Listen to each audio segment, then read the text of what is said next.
Hey guys, this is Sean here, and we're going to be doing another quick video on 3-way circuit tube jig. Hope you guys enjoy this video, and let's get started.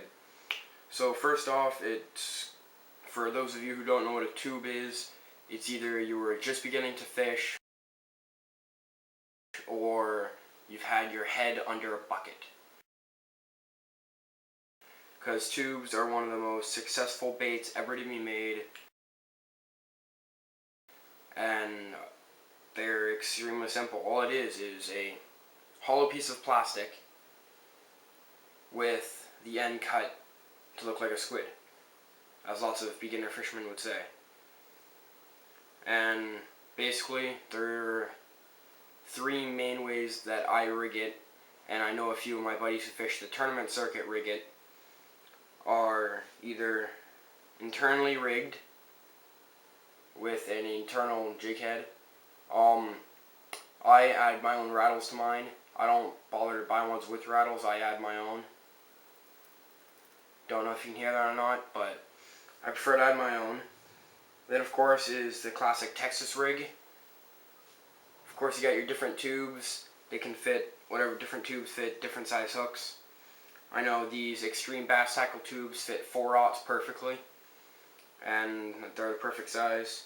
And of course, lastly, the way I rig it is neko rigged, and basically all it is using a nail weight and a small circle or wacky drop shot hook, whatever you want to use.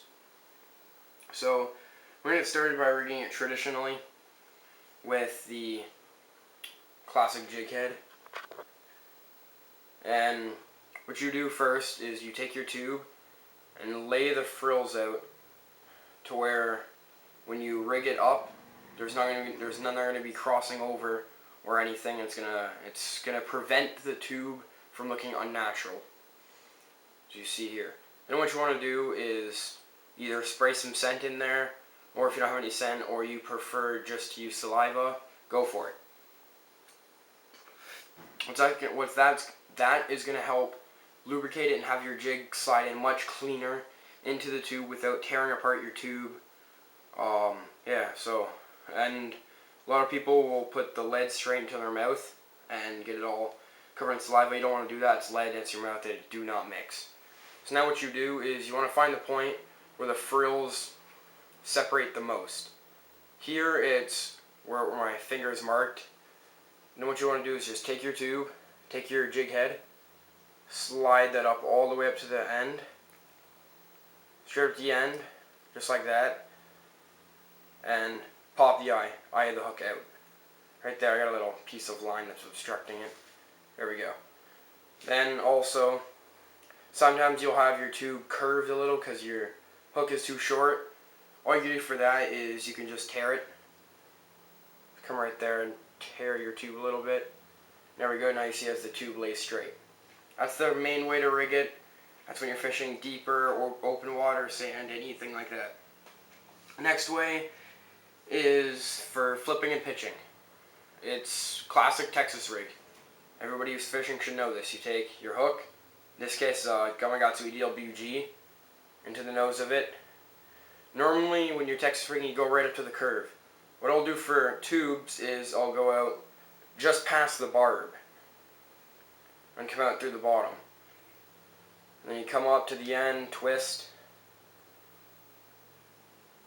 As you see here, that allows your hook to have the eyelet exposed.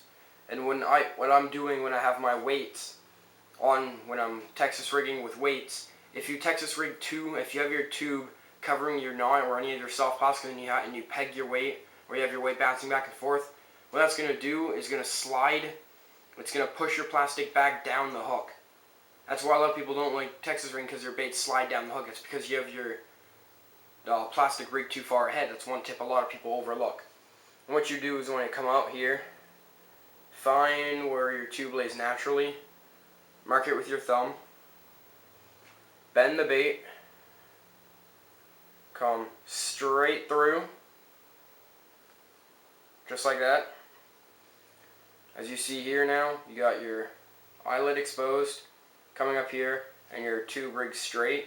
And then if you're just fishing extremely light cover or anything like that, you can leave it like that. If you're fishing heavier cover, you just want to slide that so it's weedless. And then you can either fish it weightless like this beside docks in cold weather. This works extremely well weightless. Or most of the time I'll just add a 1/8 ounce or a 1/4 ounce weight. So, third and finally, it's probably the simplest way to rig them. Take your tube, your weight, come straight into the end, push in, spin, and allow that to be fitted there.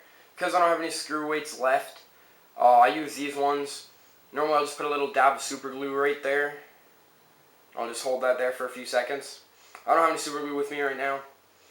It's in my tackle box. So then what you do after that, you come up and about 3/4 of the way up your tube, come in with your little drop shot hook, rig the plastic, and there's your hook. That's going to allow your bait, that's my hands at the bottom, it's going to stand up like that, move it, it's going to sink back down, you're going to move it, it's going to sink back down. So that's it. So we've gone through internally rigged, Texas rigged, and rigged like the Neko rig. Of course, you can always shaky head rig them, internally rig them with a bullet weight stuffed inside here instead of on the outside. I will sometimes do that when the fish want the smaller presentation, but you want that to get down there. And of course, you can always drop shot rig it. That's one of the also extremely effective ways to rig a tube is drop shot it. So that's it for now, guys. I'll get back to you guys with more videos now, and coming soon, and some fishing videos too. So peace out.